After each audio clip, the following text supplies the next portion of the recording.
Tiny yet ecologically prominent between India and China, the Kingdom of Bhutan, with its development philosophy, cross-national happiness, has been able to maintain a balanced ecosystem, earning recognition as the only carbon-neutral country in the world.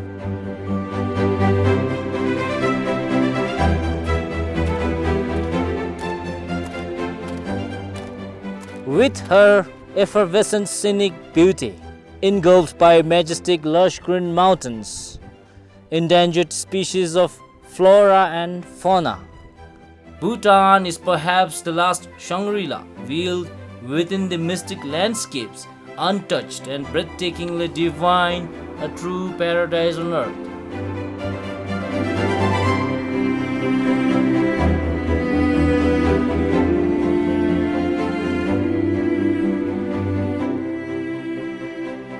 The country is a host to exotic vertebrate avifauna,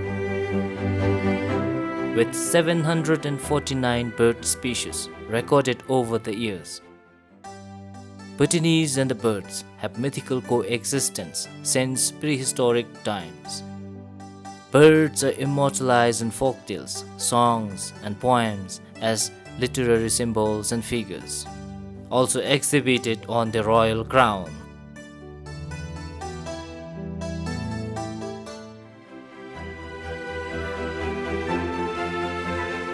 Classified into 10,000 living species across the world, birds are a group of warm-blooded vertebrates constituting the class Aves, characterized by wings, feathers, toothless big jaws, the laying of hard-shell eggs, high metabolic rate, four-chambered heart, and a strong yet lightweight skeleton.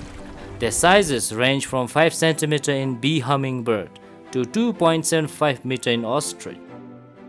The Avian family are either restricted to certain regions or migratory in nature depending on annual climate.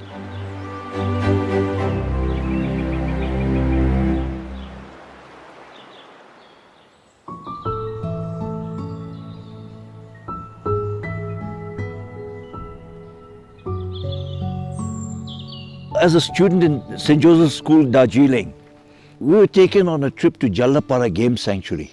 This was 1960. It was one of the most beautiful game sanctuaries. All the rhinos used to come up the Tulsa River, going up Pinsoling. And when I came back in 1966 from England after completing my studies, and I saw Jaldapara, and it was a ghost of itself. So many people, population had increased, and the forests had depleted, and I started asking questions, and it was so sad to see all the rhinos had been killed, poached. One day in conversation with His Majesty Duge Jiba, after his coronation, when we were talking about nature thing, and just by way of conservation, I said, Your Majesty, we must never let what happened in Jaldapara happen here in Bhutan. So His Majesty knew the whole Jaldapara Game Sanctuary, how beautiful it was. And His Majesty was quick to realize. His Majesty is a great naturalist, a lover of nature. And it is with his political will that Bhutan took this unprecedented course where no country in the world had taken. Was we took a conservation stand to ensure that our forests and nature was not destroyed. Ever since the country opened up to modern development, during the reign of the third king, Jigme Dorji Wangchuk, and the successive kings, bird watching tradition is becoming popular among young birders and increasing number of tourists in the country. The local people, however, is strongly interlinked with the birds. An unintentional symbiotic relationship had been significant in the agrarian society, divided across different ecological zones in the country. So now going back to birding history, in 1968, when Roger Holmes arrives. Roger Holmes was first manager of the Bank of Bhutan when it started. And He was a well-known ornithologist in Asia, and he rejuvenated my interest, which I had lost, which had built up in Darjeeling in the 1960 and lost in between. And he and myself, we were the first bird watchers. A little later came Caroline Sering, but she was the first person to start netting. But Roger had, his favorite place was Chuka, Honka. All the migratory birds gather in Honka or in around that area. 400-500 species, I think. I don't know. Many, I think he was telling me. And he used to record the sounds of all these birds singing. And then he would send all this to Dr. Salim Ali in Bombay, in the Bombay Natural History Museum. And his notes and everything he would send there for Dr. Salim Ali to collate.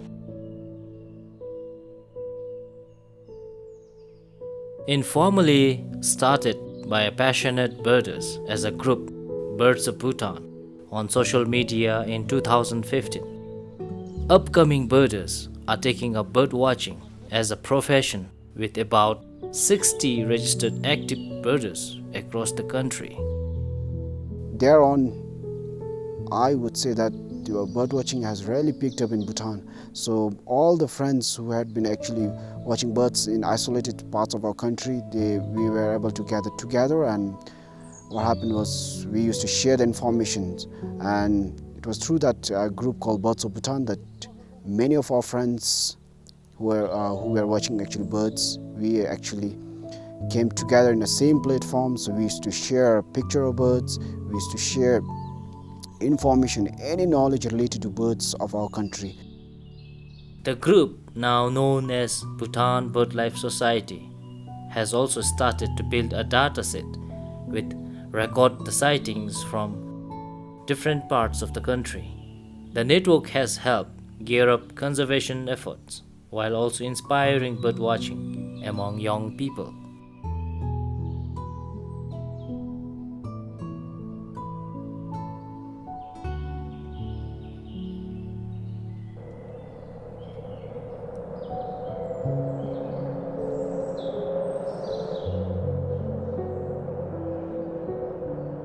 The alpine zone, marked by snow-capped mountains above tree line, is a habitat to animals thriving in harsh climatic conditions of the Himalayas.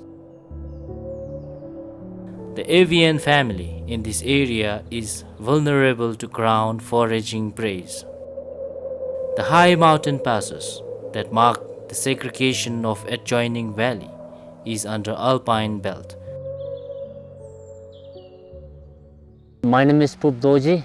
By passion, I'm an enthusiastic bird watcher, focusing more on the birds which were seen in the low southern foothills, temperate forest, or then cool broadleaf forest. But I have never seen the bird which was there in the alpine. Suddenly, when I covered most of the species which were found in lowland, then my interest was to focus more on the alpine birds. The very significant birds, the northern raven, our national bird, is also seen in this zone. Apart from northern raven, you will see the pheasant species like snow partridge, snowcock, Tibetan partridge.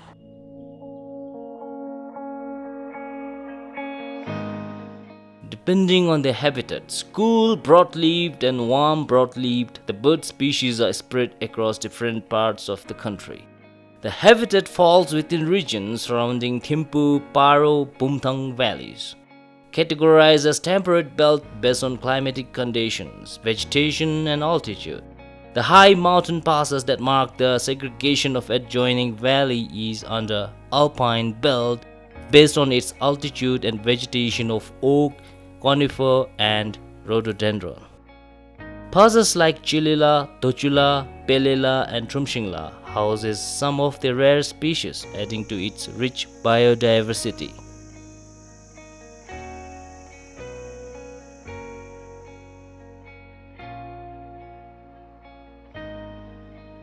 Chelela Pass, the highest motorable point between two western districts of Paro and Ha Valley, at an altitude of 3,988 meters above the sea level. The pass is a natural birding hotspot with 232 recorded species, according to eBird.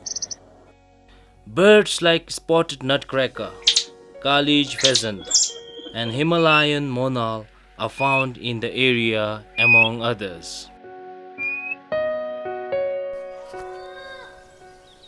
Sataya tragopan, known as the crimson horn pheasant. Male Sataya tragopan displays blue horns and a gola wattle during courtship, although they are red with blue, black, and white spot and freckles. Females are brown.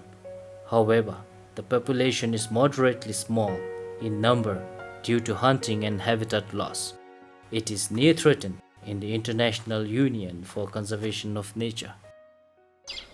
Within the same family, relatively small, short-tailed, widespread, and is fairly common in the eastern Himalaya. This species is declared as the least concern. This is blood pheasant.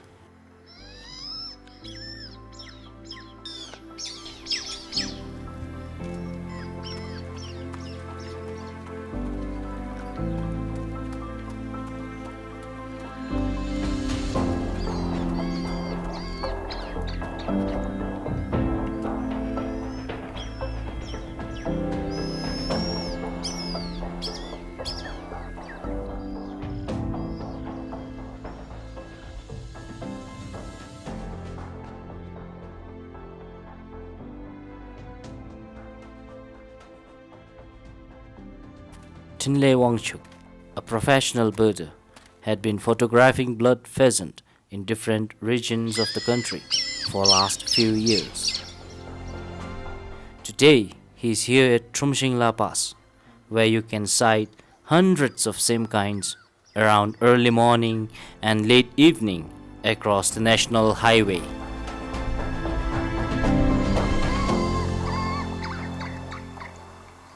We had been waiting for this blood pheasant for almost 3 hours.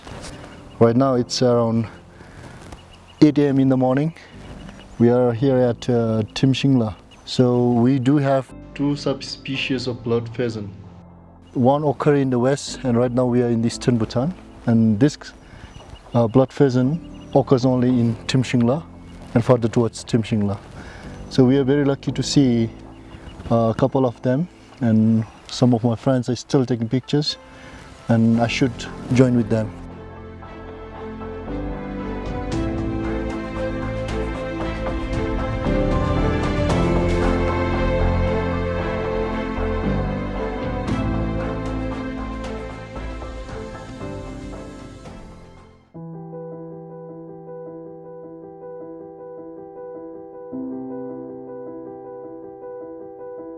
Ura, at an elevation of 3,100 meters below Trumshingla, is the highest valley of Bumthang district within the alpine zone. The valley is located 48 kilometers away from Jakarta town, with an area of 265 square kilometer and 82% forest cover.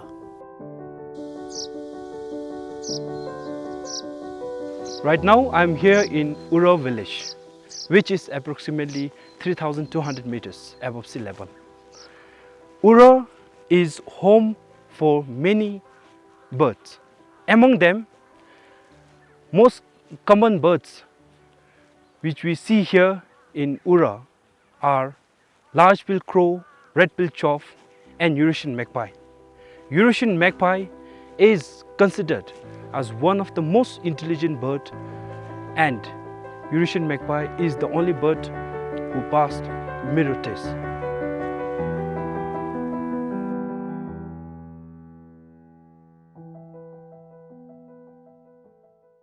예서 우레로 저야 당보 낙한 가면 되는 생강모 쪽슬롱하라나 중회사에 자가 닝와가 입쪽스 통사 세 나르웬은 말리 몽홈난가 mon당선 중회기 땅 개르버스 중회 남삼이라 지세 무자들 제 민나니 어서 푸푸푸한세 남군는 크락세고 세 푸푸비양 자가 닝와게나 세 거니 더부 소미 제 남군 소라지 나 더니 바 건도니라 생 서비스 니지 진다네 샹강무다 저강무 서까잖아 자 나르족서라나 르르니 컨셈전 저기 범냐 자즈기 범냐 진행 კვ르셰 신과르숑미 제족서 곧바닝 수리강무 샤라라 차가데 나로님 봄 차가 마와게나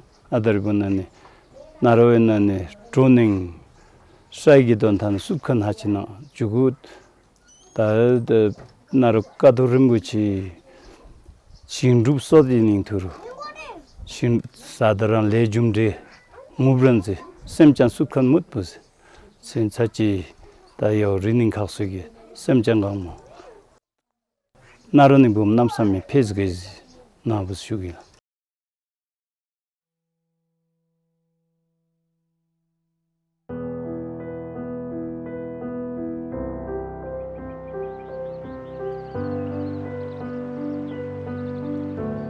The water birds found in the river basins, like Wangchu, are decreasing in number over the years due to rapid developmental activities, such as construction along the riverside. These activities overlap with the birds' habitat, therefore posing threat to their survival. The number of seasonal migratory birds, like ruddy shelduck, mandarin duck, kusanda, common shelduck, have been reportedly reducing every year.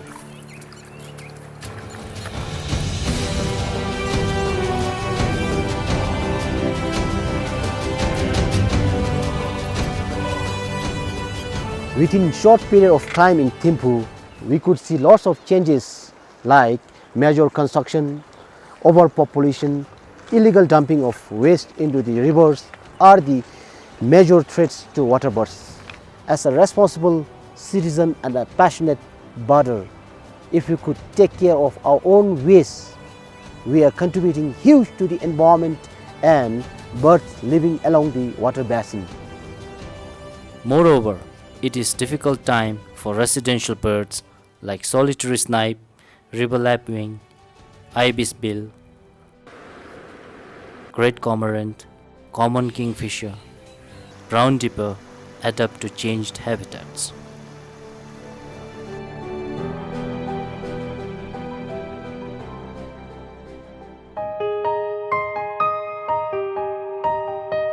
In the mid-southern region of Bhutan, in places like Shimgang, Mongar, Yongkola, Samdrupjonkar and Tashigang, the vegetation consists of broad leaves. These places are warm and moist, considered the bedrock of birding in Bhutan.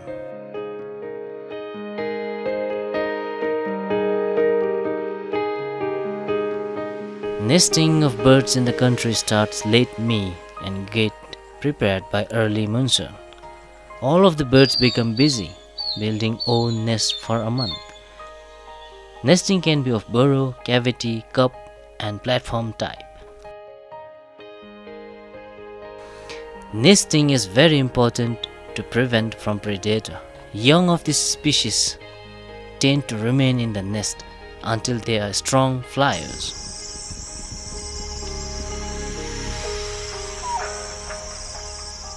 Among the shrub and thin forest of Jikmiling in Sarpang are species with waxy bluish black, long graduated tail, white tips to the tail feathers, and prominent and curved bill is the green-billed malkoha, busy collecting twigs for nesting, about 4 meters above the ground. With a limited time before the monsoon starts, she is preparing for hot months ahead.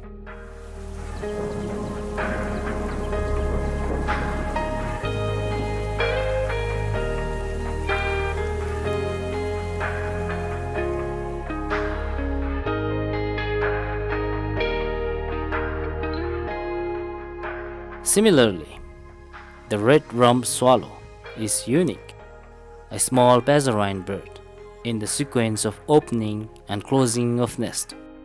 Starts with an open cup, closes it, and then builds the entrance tunnel It represents the evolutionary development in the mud-building swallows, and every individual species follow this order of construction.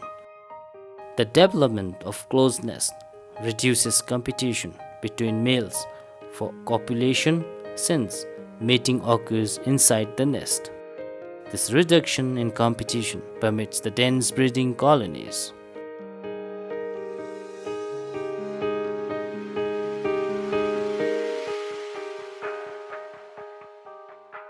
The traditional belief says that the birds will reject the eggs and the young if humans have so much as laid a finger on them.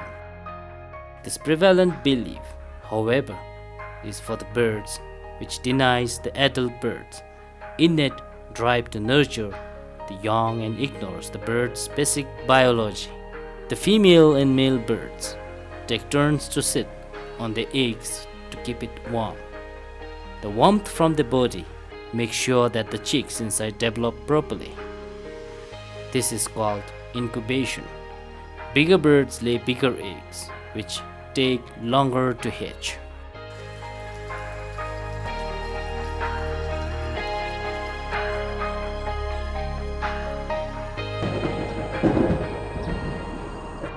Bhutan recorded only 2 species of fantail, yellow-bellied and white-throated. White in color with a band of brown spots around the middle, closer towards the base of the egg. The eggs of white-throated fantail are approximately 2 cm in length. They lay 2 to 3 eggs in a small cup nest in a tree. It is insectivorous and often fans its tail as it moves through the undergrowth. Within the same habitat, this monsoon, grey bushchat is busy taking care of her eggs.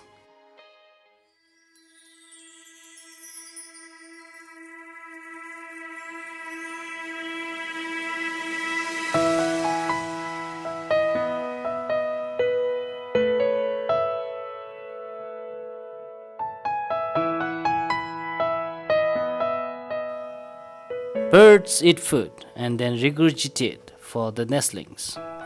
They often feed their babies the insects so that they can grow it more protein and grow healthy depending on the species. While the female bird sits on the egg, the male bird searches for the feed. The oriental pied hornbill is back from collecting the food and feeding the chicks.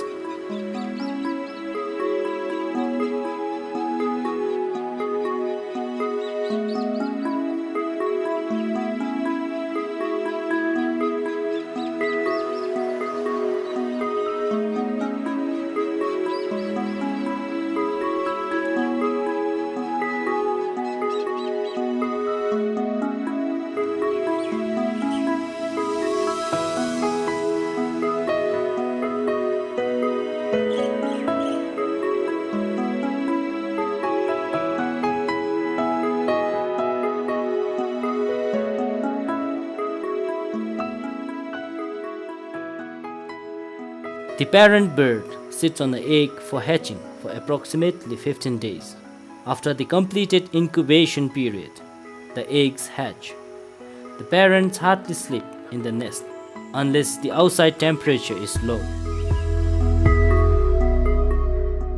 In the dry shrub, open forest, plains, and cultivated lands, you can easily find the red-vented bulbul, identified by its short crest, giving the head a squarish appearance. The body is dark brown with a scaly pattern, while the head is darker or black. The rump is white and the vent is red. The black tail is tipped in white.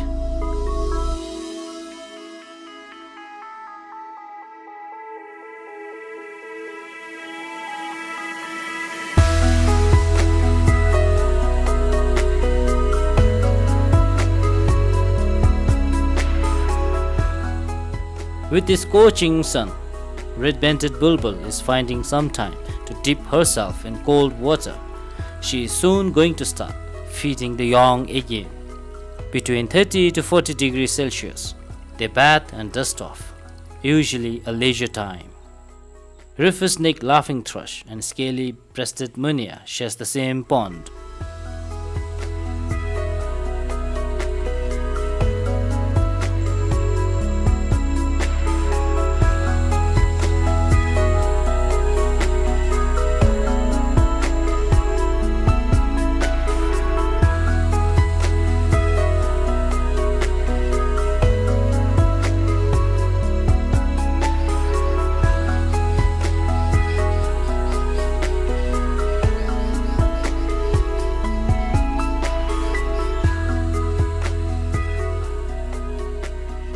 The birds remove their waste material through a fecal sac, generally white or clear with a dark end.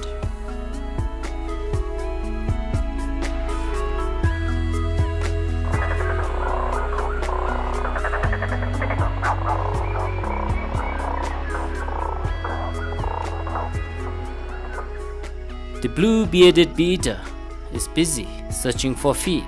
She has been working hard to get the food as much as she can, carrying it to the nest, which she has dug deep tunnel into a mud bank with large sickle-shaped bill. The tunnel protects her chicks from predators like eagles, storks, and reptiles.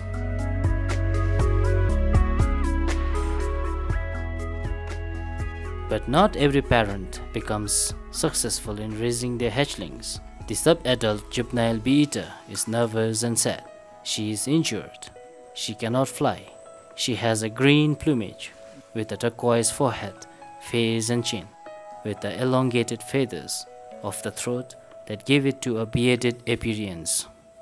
Today we are at Bermo for filming of white-breasted parrotbill and white-hooded babbler, but unfortunately there was rain, so we stopped by Bermo Botanical Garden and we observed this beautiful sub-adult blue-bearded bee-eater found injured along Shemgang Tingtibi Highway by Yongdrup. Then it was taken to Central Veterinary Hospital for treatment and then it was brought here.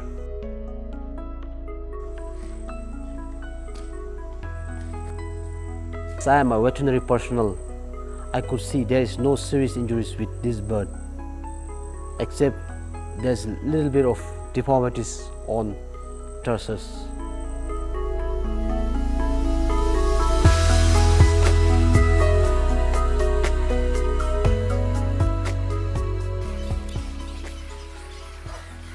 This injured juvenile cattle egret is sadly standing on the ground with the fear of falling prey to dogs, cats and vehicles. It has been almost 3 days now. The size of the cattle egret is 88 to 96 centimeter. Male is marginally larger and has slightly longer breeding plumes than the female. Hundreds of cattle egrets are nestling on one single fig tree in Gelifu town due to its close relationship with humans and their domesticated animals.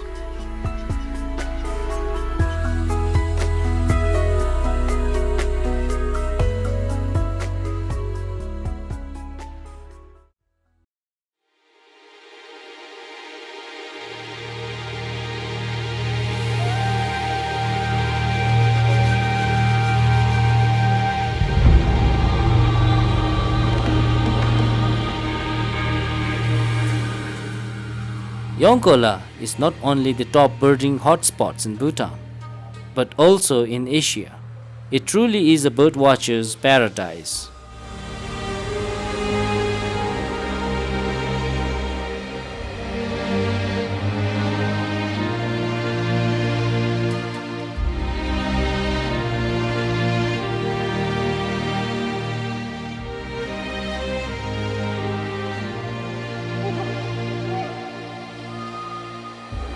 With waterfalls and ravines in every bend, its elevation ranges from 700 to 3000 meters, with all types of vegetation, forest and passive villages. Birding tourists from across the world flock to the area to get a glimpse of their favorite species.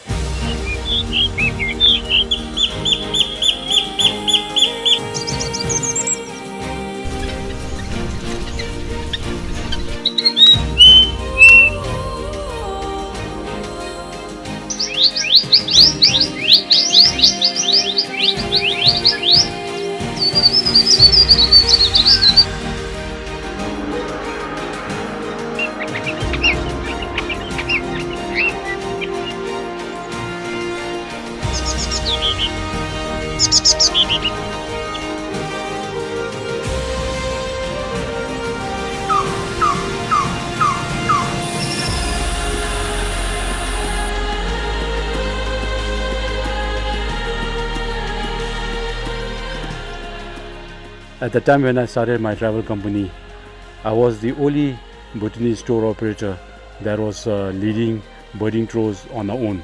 And this particular region, the Yongkola region, is considered to be the top birding site in Asia. And I think that is mainly because if you start from Trumshingla Pass at about 13,000 feet and then all the way down to Limitang, little over 2,000 feet I guess, you're just talking of an altitudinal variation of over 11,000 feet. And if you were to just drive straight from Shingla down to Limitang, it would just take you a little over 2 hours. So you can imagine the amount of diversity within this short distance. For example, right here where we are located at this Hotel Trogonvela, we are at the warm broadleaf zone, and just a few minutes drive up we will be entering the cool broadleaf forest, where we can see some of the much sought after species like, for example, the Wartstrogon. I think one of the most important challenges is actually to maintain this habitat. As this road falls between the National East-West Highway, there are talks about widening this road. Right now the road is quite narrow and even the traffic is actually very little, and there are talks about the widening road works beginning soon, which actually is a matter of concern, because road construction, as you know, takes a couple of years firstly to start and then complete, and then in the process a lot of the habitat would be destroyed. There will be excavation as well as blasting, which may seriously impact not just the bird life, but through the impact that it will have on the bird life, it's going to impact on the tourism business, which in turn will affect the livelihoods of now more than 100 or so bird watching guides that I just mentioned. So this is actually a matter of concern.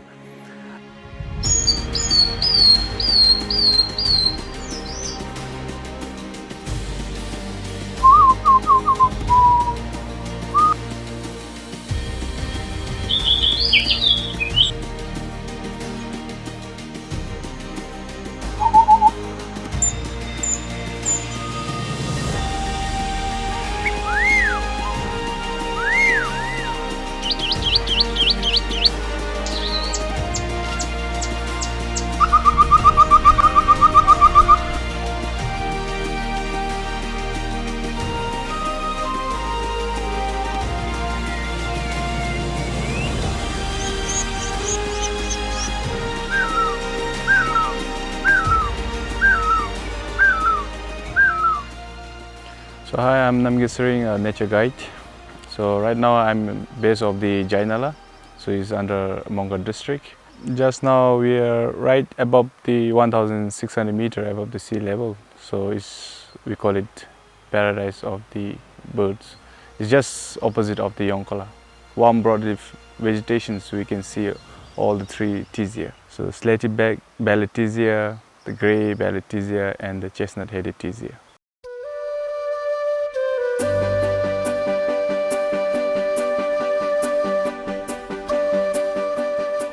Local people are also proud of the rich biodiversity and contribute to species conservation. They are taking up new interest in supporting the species survival and have started constructing water ponds and easy nestling in and around their houses. Mr. Zhenphen, a resident of Yongkola, constructed bamboo and a fit over the roof and made hole so that russet sparrow can nest inside and feed every morning. He even made a water pond below the garden, and regular uninvited guests would be blue-capped rock thrush, grey bushchat, Eurasian wrenneck, and many other friendly birds. 추가 아니 고마 분틀링가 가리 대바란 촐라합니 빌딩가 촐라하면 추가 제만 운죠 오늘 수징이 빵기dig니 연인 이렇게 못답트르 징이 싱것 바합니 이렇게 다자 고담탑니 쿤이 연인 문초라 페르니 오냐디께 님 다부은 것 바합니 다부은다부 통디께 징이 박싱달라면 소 아시아쇼프 소 있고 소니 아래기 닥니로 숑파투르가 브라신지 노트마케 베가로틴 렉반 쿠니 분친데 징이 쫓박이라 징이 쫓듯게 갖다 다스 망포리가 샤마 숨주 십주 방랑 비질 따라 나르것 바탈라 장하마 쫓바 페르니 옵토리가 잘라로 어리렸다 마빠징단가 렉보 딘치 아니 신기 브라바키리 셈징가 노트케 바우는 말고 삼 둥자니 주메 마간 notebook에 연야짓게 다니 떼기부 notebook에라 한기랑 만용 빠지 짱똑겐 이제 내가 저 바로가 닉버절라 내가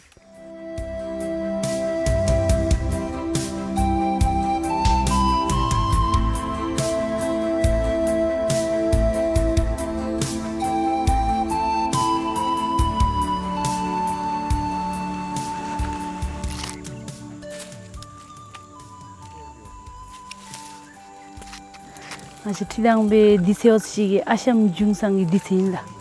Tel asham su ganga su ikare sekte tongno de shidula. Ting ting madung han ting ting madung su ikare sekte.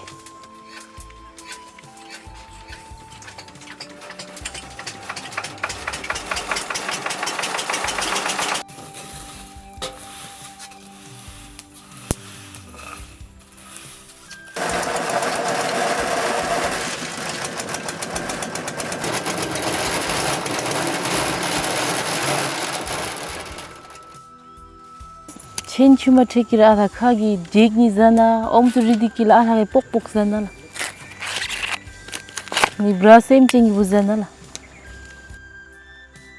But some farmers are not like Zhenphen, fearing the negative impact of the species in their farms. Many of them shun them away. In their defense, they make scarecrows, artificial bells, noises, hanging of empty bottles and tins, and arrows to scare great ripai, college pheasant, and white-throated laughing thrush to protect their farm produce.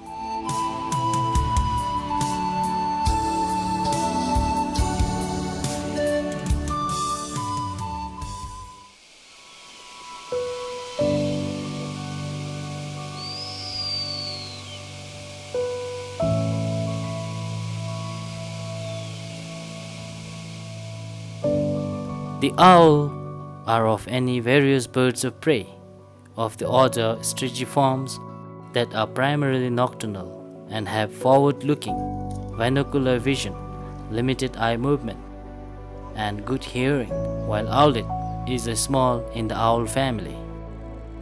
Bhutan has more than 20 species of owls and owlets in different regions across the country. Ola da ubdi talero metinse te khura nebe su tone dubala ola da ubdi chigi lo nebe ngachar chinte kolagi kola kishe ko do mentma ta anzum gi zumbe kolagi luju bodo te tombaro te ani cha ubdi gi te ola lo tanga zos so do ru ola digi te na cha ubdi matu tubbe cha tuti dosa odo te nela ubdi tengebe te ओलान को लिपदा को दमची Thuy शाला दमे जाना दे पूरा ओलाने गुले जूठा ता उवा किसे ते आने लते चाउ उपदी की तारी ओलादी थोसा चाउ उपतलर मिथेन सेमेदी ते ओलाने की उप थोपची ते नामे सामे दाउमा वाला छुतो जा आने बेवाले तेंदी की ते को निमा थुन थेने मी से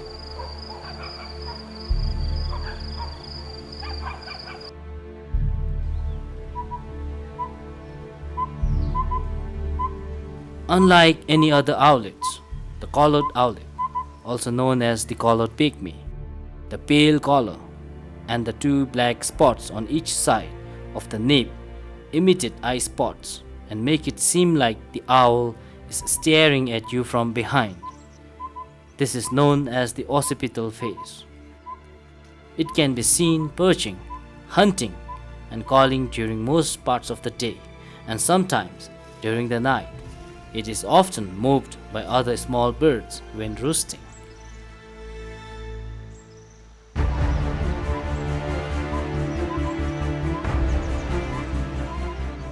땡어처러 이곳에네미 짐정갈로세네미 때안에 웁디기 때코 도바케 잡내시도 발라 돌아다 남노 예 때니샤 두 안음 지갈로 때심에 몰카 텐디기 고기 때께 잡때 웁니께 잡이 걸레면 땡어처러 심노로 연합 미시위 연합 미수버러 나움 때 연합 이걸로 땡에 배 때아좀 배네 예세 순이라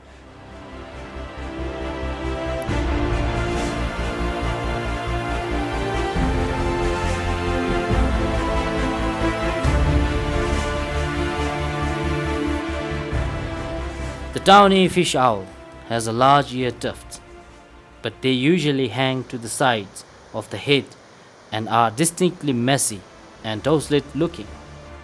They have yellow eyes. Downy fish owls have been described as the most attractive of the fish owls living in subtropical to temperate forests. Although sighting an owl is considered a bad omen during many years back, however, with more awareness and progressive young Bhutanese opening up to conservation efforts, such beliefs are seen the end of the day. The day when I started my journey into birding, my love for them grew ever since. And of all the birds, I love watching owl. But throughout history and across many cultures, there are many contradictory beliefs regarding an owl. There are no concrete evidence regarding the belief or bringing an ill omen to the people, and they simply do it because their parent has said to them over the generation.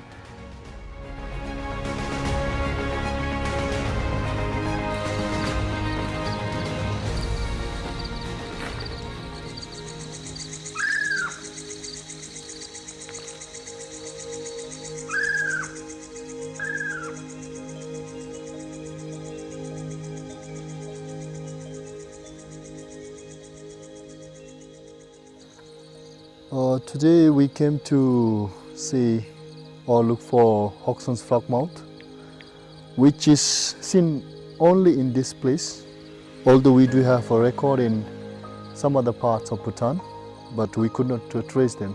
This Hoxton's frogmouth at Yongkola was sighted sometimes in around 2015, and now we can see all the time. And Hoxton's frogmouth was named since this bird has the mouth of a frog. That's why they have named as frogmouth. And Hoxton's frogmouth is becoming common at this place. Every time when we are in the Yongkola, we don't miss this guy because it's easy to sight if we know the exact location.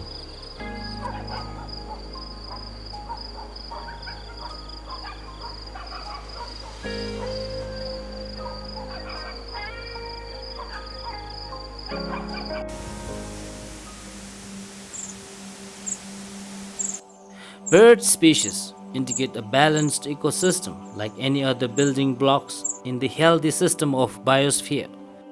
Conservation of these natural gems and the priceless beautiful birds of our ecosystem should be a linchpin of our development. Dwindling number of bird species over the years indicate deteriorating health of the pristine environment. The cyclic chain of interdependence in the ecosystem will be delinked, and unimaginable catastrophe such as uncontrolled invasions of pests, epidemics, and consequent impacts will be inevitable. For example, if the number of sunbirds, orioles, spider hunters, warblers, and flower pickers reduce, natural pollinators will decrease, therefore threatening farmers' livelihood and food production. Similarly, it was found that a pair of barn owl can hunt more than 3,000 rats in a year. People of Bhutan are living in a fragile mountainous country, and the conservation of avifauna is indispensable to survival of the Bhutanese.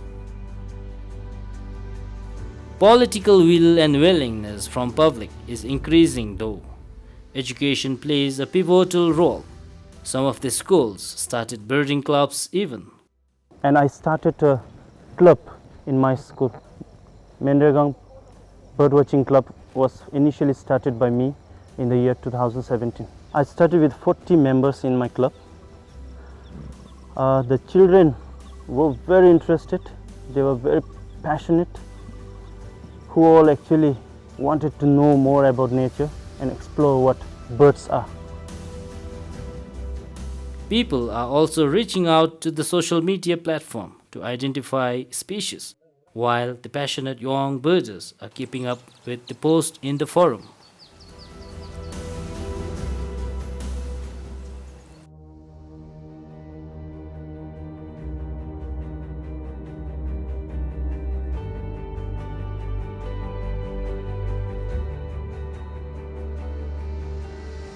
An annotated checklist of vulnerable, near threatened and critically endangered birds in Bhutan. Among the 50 rarest bird species on earth, the white-bellied heron is one of the critically endangered birds found in Bhutan, with 26 individuals only today, which makes 45% of this species population in the world. It is plain dark grey above the long neck, crown is dark, bill is large and solid, with the culmen measuring 15.2 to 17.6 cm. Bhutan plays a major role in conservation of this critically endangered species in the world. It was first spotted in Bhutan by His Majesty the Fourth King in 1976. Under His Majesty's command, the conservation and protection were carried forward by Royal Society for Protection of Nature. It took me 8 years to really understand about the ecology of white-bellied heron, and it's very interesting bird because it's not like other bird. It's a big bird, and actually when I look into other literature and things like that, there used to be more in the southern part, and Bhutan they still have a very good habitat for the white-bellied heron. And now because of our awareness campaign and things like that, and we started this all the community involvement, so that give us a more chance to the white-bellied heron survival, because in their vicinity they can look and then they can find out, and they are not going to kill or anything. So instead we ask them to look after the bird. Developmental activities like sand dredging and electrical lines, among others, are threatening the habitat, and the need to explore stringent conservation efforts have become important.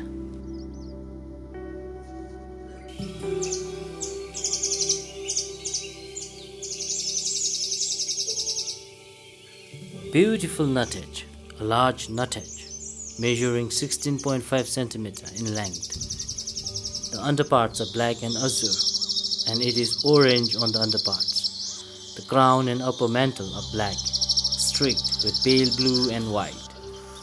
Beautiful nuthatch typically inhabit both the interior and outskirts of evergreen or semi-evergreen montane forest.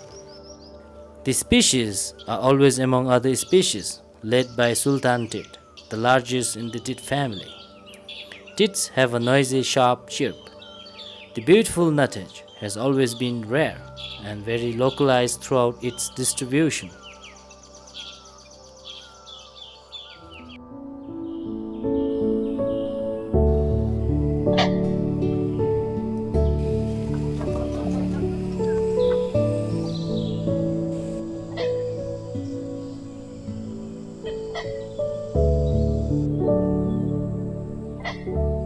Rufous-necked hornbill. The bird is widespread and moderately common in subtropical and warm broadleaf forests throughout Bhutan. The head, neck and lower body of the male are colored rufous, with deeper coloration on the flanks and abdomen.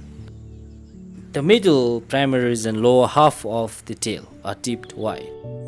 The rest of the hornbill's plumage is glossy dark green and black. The lower tail covered feathers are colored chestnut mixed with black. The vulnerable species age is determined by the black lines in its beak.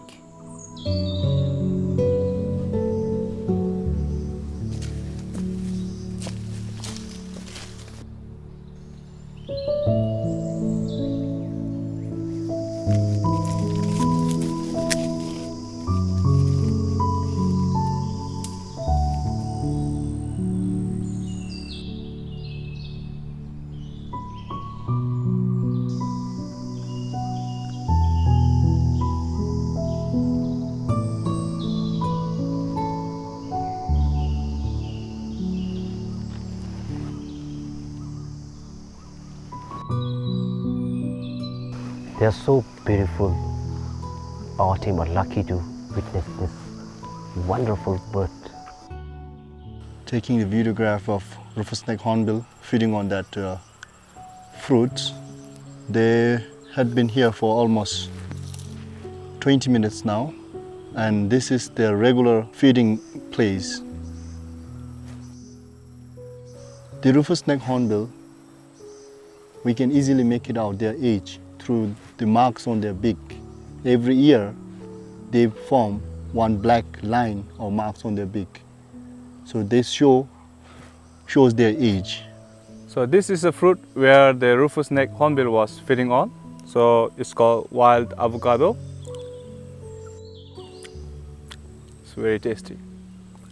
And in Bhutan, we can see the rufous neck hornbill in some other places like in Zhenphen, towards Samduk Jonker, even in Trongsa. Normally we say that in warm broadleaf forest we can see the rufous neck hornbill.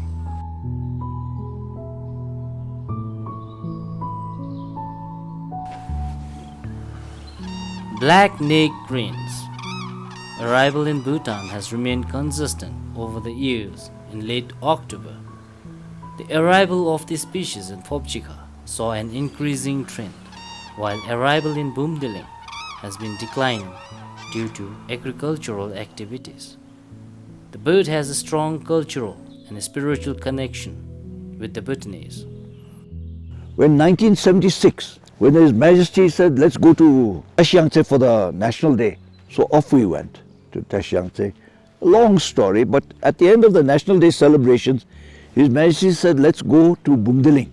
It's just 2 hours from here, and so we were riding up. And as we got into this knoll, all along we could hear the roar of the river, you know. Suddenly it went quiet, silent.